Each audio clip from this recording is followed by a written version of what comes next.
across the south coast, live from Solent University. You're listening to Solent Sports News. Good afternoon, it's 1 o'clock. I'm Dylan Chavas with your Solent Sports News lunchtime bulletin.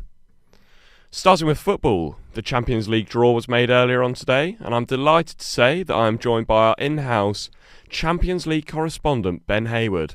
Ben, what can you tell us about the draw?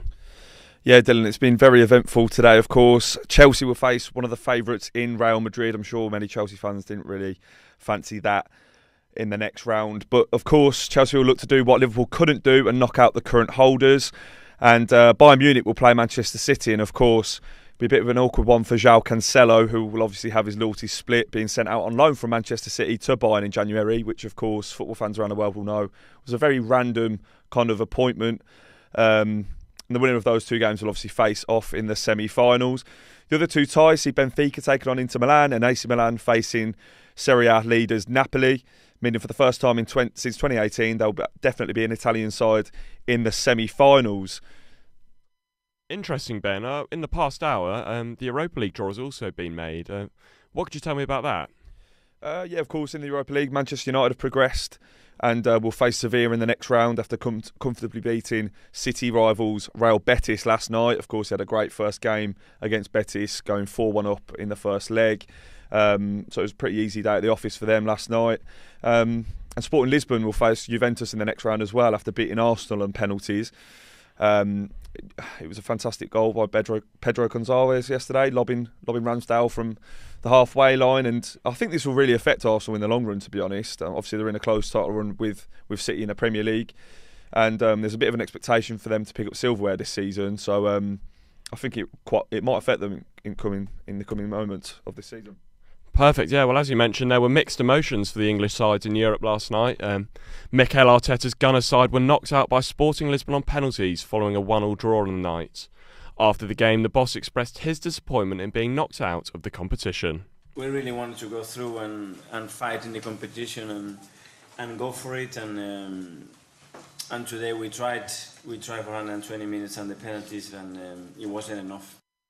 Elsewhere in the Europa League, Manchester United won 1-0 against Real Betis, winning the tie 5-1 on aggregate. And in the Conference League, West Ham breezed past AEK Larnaca as they came out 4-0 winners in the second leg. Well, today is St Patrick's Day, but there was a very different Patrick in the news this morning. Crystal Palace have sacked their manager, Patrick Vieira. The Eagles have not won a match in 2023 and were beaten 1-0 by Brighton in the Premier League on Wednesday, marking their third defeat in a row.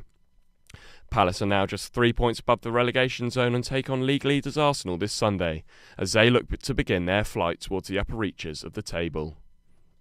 Well, from one team struggling to one on form, Solent University's football first team had to settle for a point on Wednesday as they were held to a 0-0 draw against Bournemouth University. Solent, who wrapped up the title with 2 games, go and play their final league fixture at home to the University of Southampton this Monday night. It's going to be free to go down to Test Park and support the boys. On to rugby now, and it's the final weekend of Six Nations action. A month of international rugby all comes down to this, and there are still 2 teams in the running for the title. Ireland's Grand Slam ambitions remain intact after victory against Scotland in round 5, but France could still snatch the title if results and a little bit of luck go their way. This weekend's fixtures see Ireland host England and Wales travelling across the Channel to face France, while Scotland will look to round off a solid campaign with a win against Italy.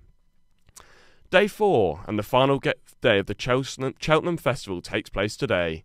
The Gold Cup is up for grabs, and trainer Rachel Blackmore will bid for a repeat victory on her horse A Plutard after making history 12 months ago when she became the first female jockey to win it. The Henry de Bromhead trained horse has struggled for form since then, but Blackmore's hopeful he can bounce back in style. A few niggly issues were found. They seem to be straightened out now. He got the knock at Christmas. Obviously he hasn't had the preparation we would have liked, but I've no doubt Henry will get him there in perfect order for the day. Well, our Cheltenham correspondent Adam Oliver is there now. Adam, what are your tips ahead of the big race? As we all know, it's the Gold Cup at Cheltenham today. A lot of people are going to be backing horses even if they have no idea about it. So I'm going to give you my tips as to who I think is who are the ones to watch for the race today.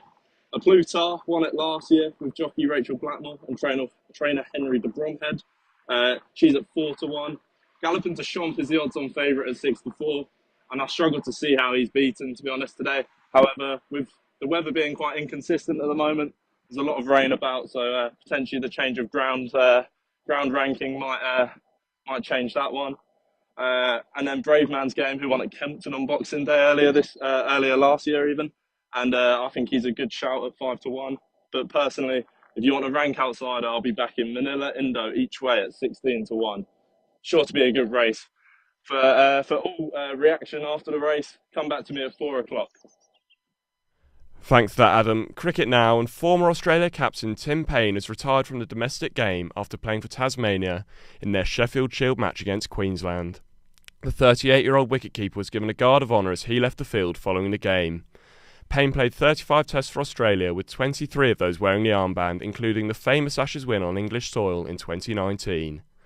That's all from us now. I'll be back in an hour. Remember, you can keep up to date on our website, solentjournalism.co.uk. Thanks for listening.